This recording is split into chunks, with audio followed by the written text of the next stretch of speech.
আর হাতে গোনা কয়েকটা দিন, তারপরেই বাঙালির শ্রেষ্ঠ উৎসব দুর্গাপুজো।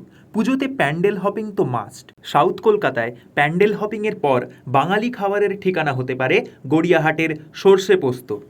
এখানকার খাবার একদিকে যেমন দারুণ স্বাদের, অন্যদিকে তেমনি খুব পকেট ফ্রেন্ডলি।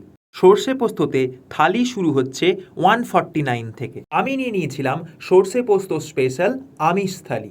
এই থালিতে পেয়ে যাবে শুক্তো, সোনামুগ ডাল, আলু পোস্ত, ভেটকি ভাপা, মাটন কষা, কাঁচা লঙ্কা মুরগি, পায়েস আর চাটনি, আর রয়েছে বাসন্তী পোলাও এবং বাসমতি রাইস। আমি তো প্রথমেই শুরু করলাম গরম ভাতে মুগ ডাল, গন্ধরাজ লেবু, সাথে আলু ভাজা, একেবারে বাঙালির প্রিয় কমফোর্ট ফুড।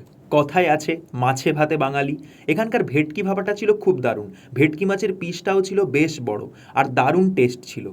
একেবারে গরম ভাতে ভেটকি ভাপা জমিয়ে খেলাম। সর্ষে পোস্তই কিন্তু যে কোনো থালিতে ভেজ আইটেম আনলিমিটেড। সব শেষে বাঙালির সেই প্রিয় কম্বো বাসন্তী পোলাও, মাটন কষা। উফ ভাই, একেবারে নরম তুলতুলে মাটন দিয়ে বাসন্তী পোলাও, পুরো মন ভরে গেল। সর্ষে পোস্তয় এলে এই কম্বোটা মাস্ট ট্রাই। তাহলে এবার পুজোর ভুরিভোজের লিস্টে অ্যাড করে নাও গড়িয়াহাটের সর্ষে পোস্ত।